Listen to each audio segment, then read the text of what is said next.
In bad times like we face now, demand for free services provided by the state and the federal government certainly go up. Right. Are there any programs and services that you just think are an absolute, that's not even on the table?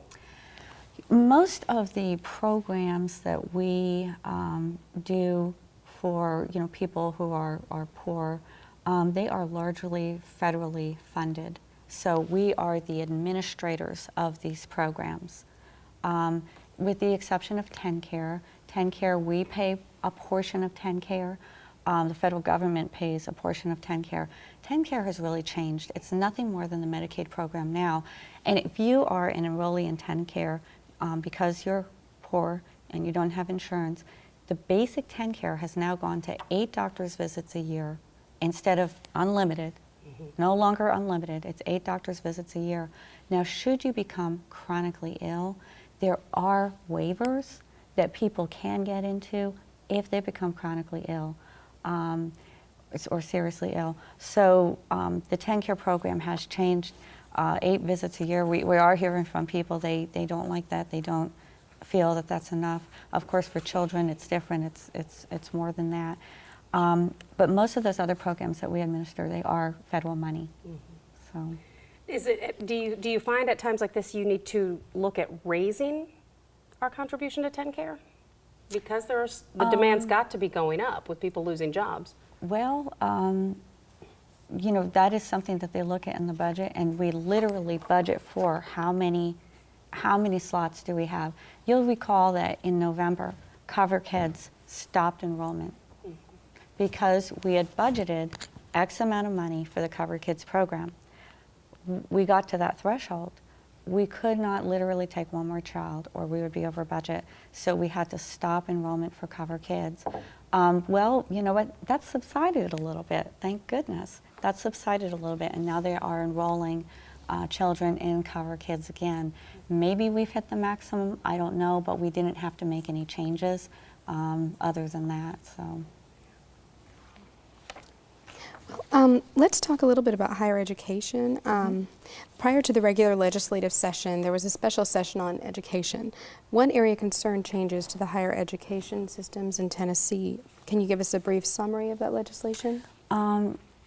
Yes, the special session on education, the first portion of it, just largely focused on the K through 12 changes and what we are going to do with the K through 12 changes. Then there was a special session on higher education. I felt like our colleges may be happy with the changes, maybe not so much our community colleges, but we are going to be arranging things differently so that young people, it should work better when they come out of high school and they're not prepared for college. There should be a better plan about the monies that are spent on getting them ready for those college classes. They're in college, it's very expensive, it's full-time tuition. There should be a better plan going on that will help them get ready for college work. In the past I've heard from people so often, the lottery dollars don't count towards those classes that are preparing young people coming out of high school for that college work. People have been very disappointed by that. And you have to understand, if they're not doing college work, it will not pay for that. But also the changes we made to the K through 12 education, we are hoping that it will be something that will help students be prepared for that college work when that college work comes along. So, we made some changes this past year with education. The testing is changing, all of that. We're really gearing up, upping the standards, and hopefully when children get out and young people get out and go to college, they will be prepared for that college work. I'm very hopeful of that, and we want to see that happen. Of course, a key part of being ready for college is the ability to pay for it. Right. How do you feel about the expectations of funding higher education? will new state funds be able to hold down tuition costs, or are yearly hikes just going to be an inevitable beast? As part of the budget, there are no new funds going to higher education this year, and that is a shame. You know, when we first started funding education at all, we funded higher education. We didn't fund K through 12 education, and now really K through 12 education has overcome higher education. Though we still do fund higher education to a large degree, students are also expected to fund part of their higher education. The lottery scholarship program came in. Unfortunately, from what I've seen, you know, the colleges plan their budgets, they submit it. A lot of the lottery dollars have been overtaken by tuition increases, and it's not as helpful as maybe it was thought to be. So we are in a difficult position with higher education. Nationally, studies show that higher education costs have escalated far more than other things. Now, you know, why is that?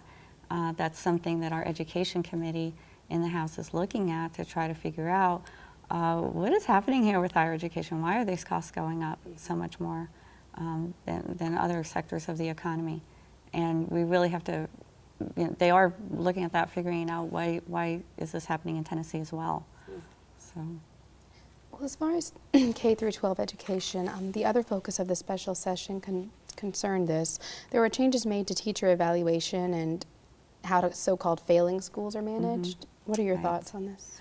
You know, Tennessee has been able to take over a failing school for over 20 years. It's been in the statute. We could have taken over a failing school at any time. We didn't. And I was very curious about that. Why have we never taken over a failing school? We can. And part of the obstacle was that if we took over a failing school, part of a local school's funding, or a large part of it, comes from their local government. There was no mechanism to use the local government funds to take over these failing schools. It all would have been state funds. So to actually take over a school would have increased the state budget, because we'd have to pay 100% of operating that school.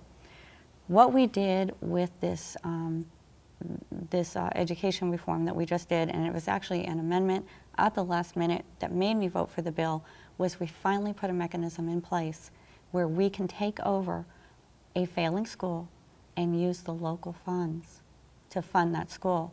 So even though, you know, we made these changes, and the governor hopes to apply for a federal grant, he has applied for a federal grant, hoping to get money because we've made some revolutionary changes, we don't need the federal grant. We can fund the taking over of a failing school using those state and local funds that are already apportioned for that school. And in fact, in Metro Nashville, the state has already done that. So I was so happy. That is what made me vote for this bill, because I thought, you know, federal funds stop, they go away, and we don't even know if we'll get these federal funds.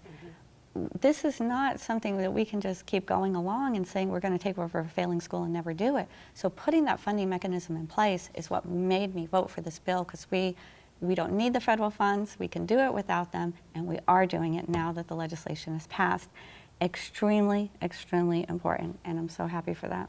It's a pretty large chunk of funding we stand to get if we do get it. What is Right. the status on that grant application?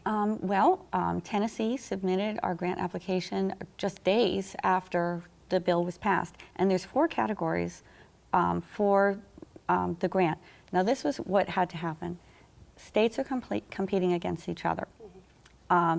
They were competing for their revolutionary ideas, dealing in 4 areas.